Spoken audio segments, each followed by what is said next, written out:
Sud Radio Berkov dans tous ses états. Le fait du jour.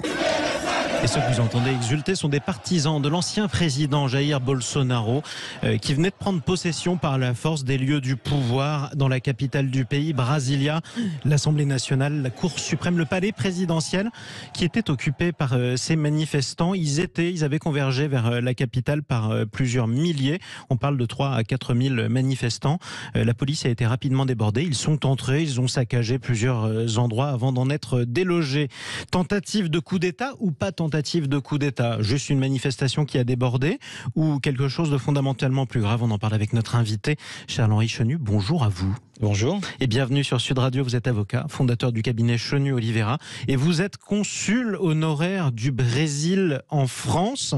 Justement, parlons-en du Brésil. Quels sont les retours que vous avez, notamment des Brésiliens sur place? Est-ce qu'on pouvait prévoir ces événements alors que ça fait des semaines qu'on assiste à des manifestations? Alors, il y a évidemment une surprise qui tend en raison de l'ampleur en fait du phénomène. On s'y attendait pas forcément et on s'attendait pas à cette violence-là et des dégradations qui ont suivi. Ceci étant, les observateurs, notamment le Washington Post, a publié un article assez intéressant sur l'observation des réseaux sociaux ces derniers jours. Alors, il y avait des manifestants qui campaient sur site, mais on a bien vu qu'il y avait un appel à manifestation qui montait dans les réseaux sociaux de manière très forte. Et puis, c'était pas complètement imprévisible, puisqu'il y a eu des dizaines de bus qui ont convergé vers les lieux. On parle d'un pays qui est une dizaine de fois plus grand que le territoire français. On a le temps de les voir arriver, les bus, mais bien sûr, et surtout que ces dizaines de bus correspondent à peu près à plusieurs milliers de manifestants, donc c'est pas complètement neutre, ça. Alors, qui a organisé tout ça? Vous parlez des réseaux sociaux, vous parlez de dizaines de bus, justement, ça se réserve, ça se paye. Qui a payé? Alors, c'est la grande interrogation. D'abord, je crois qu'on est très loin du Capitole, avec une organisation comme Trump l'avait fomenté. C'était pas un meeting organisé par l'ancien président devant le Capitole pour ensuite les pousser à l'envahir. Jair Bolsonaro est parti du Brésil, c'est un peu la fuite à Varennes. Il est parti en Floride, très certainement près de la famille Trump, dont il est très proche.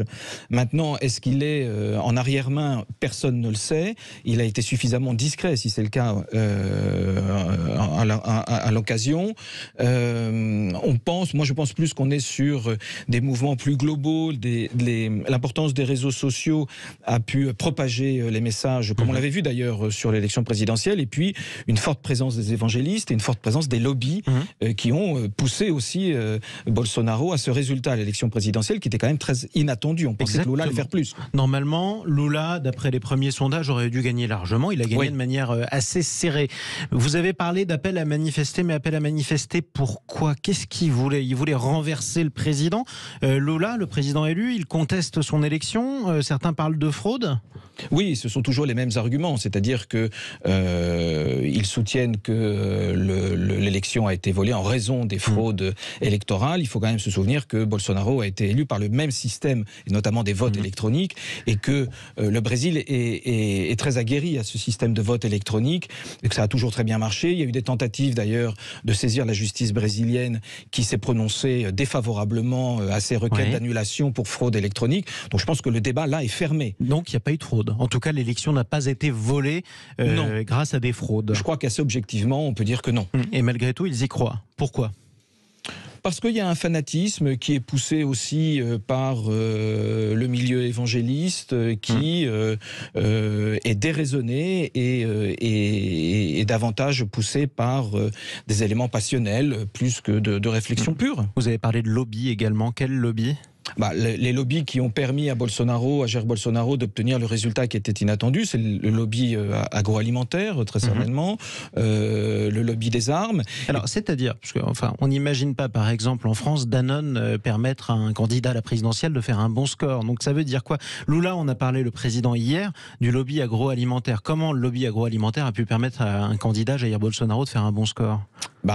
Par des financements de campagne, par une influence électorale locale. il ne faut pas oublier que le Congrès aujourd'hui brésilien est bolsonariste et que les grands gouverneurs des États fédérés sont bolsonaristes. Et ils ont été élus au même titre que Lula a été élu démocratiquement. Exactement, de manière la même façon, de manière démocratique. Donc on a un pays divisé dont une petite moitié ne supporte pas sa défaite. Extrêmement polarisé. Quelle sera la suite désormais? Lula a promis que tous les manifestants, il les a traités de vandales fascistes, seraient punis. Qu'est-ce qu'il risque? Qu'est-ce qui va se passer?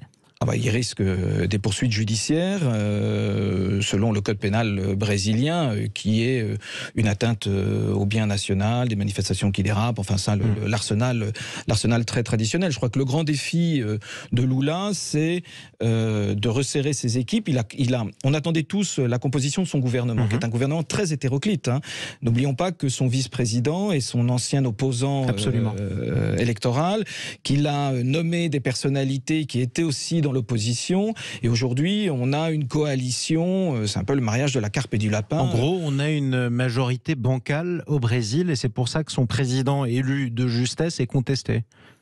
Ça facilite la contestation, c'est certain, avec un Parlement, encore une fois, qui est contre lui, et un gouvernement qui est fragilisé de par son aspect hétéroclite. Donc un président manifestement faible et élu de justesse, contrairement à ce qu'on prévoyait, qui se retrouve à devoir reprendre en main un pays plus divisé que jamais. C'est quoi la suite politique de cette affaire? Ce sont des compromissions, c'est tout ce qu'on ne voulait pas pour le Brésil d'un point de vue intérieur. On a connu ces pratiques de compromission entre partis politiques qui a ruiné la politique brésilienne pendant des dizaines d'années. On voulait quelque chose de beaucoup plus franc et de beaucoup plus clair. Ça va être extrêmement compliqué. Le seul horizon qui se dégage pour Lula, c'est l'international et le régional Amérique latine. Vous savez, aujourd'hui, l'Amérique latine est quasiment à gauche. Tous les d'ailleurs présidents latino-américains ont soutenu Lula après ces affrontements de cette nuit. L'Europe et les pays européens ont aussi largement soutenu Lula. Donc, il a une assise internationale, régionale et internationale forte. Ça, c'est son acquis. Mais nationalement, c'est plus compliqué. Ce ne sont pas les ambassades et les chancelleries occidentales qui votent, ce sont les Brésiliens. C'est certain. Alors, il y a une surprise quand même, c'est que il a fait passer au Congrès, alors que le Congrès est majoritairement contre Lula, un amendement très important à la Constitution qui permet de dépasser la dépense publique à raison de la faveur des programmes sociaux à hauteur quand même de 26 milliards d'euros. Donc il arrive à trouver des compromis avec une chambre qui lui est hostile. Écoutez, sur ce point de passage majeur, et le Sénat et la Chambre des députés ont voté largement en faveur du projet de Lula. Donc c'était incroyable. Un dernier mot pour parler de celui dont tout le monde parle mais qui n'a pas parlé, c'est Jair Bolsonaro. Ce sont ses partisans qui ont envahi la capitale Brasilia. Vous l'avez dit, il est en Floride. A priori, il n'a toujours pas parlé. On ne sait pas si il est derrière ce qui s'est passé ou s'il condamne ou s'il juste regarde en mangeant des pop-corn. Il s'est exprimé du bout des lèvres selon le même leitmotiv qui est de dire oui à la manifestation tant qu'elle est démocratique, non lorsqu'elle est encline à des dégradations et des coups de force. Voilà. Mais pas plus. Il aurait dû quand même se prononcer beaucoup plus fortement. Effectivement, on sera amené à reparler évidemment de la situation politique au Brésil, plus divisée que jamais avec la contestation du résultat de la présidentielle. Merci à vous d'être intervenu sur Sud Radio, Charles-Henri Chenu. Je rappelle que vous êtes avocat fondateur du cabinet Chenu Oliveira et consul honoraire du Brésil en France.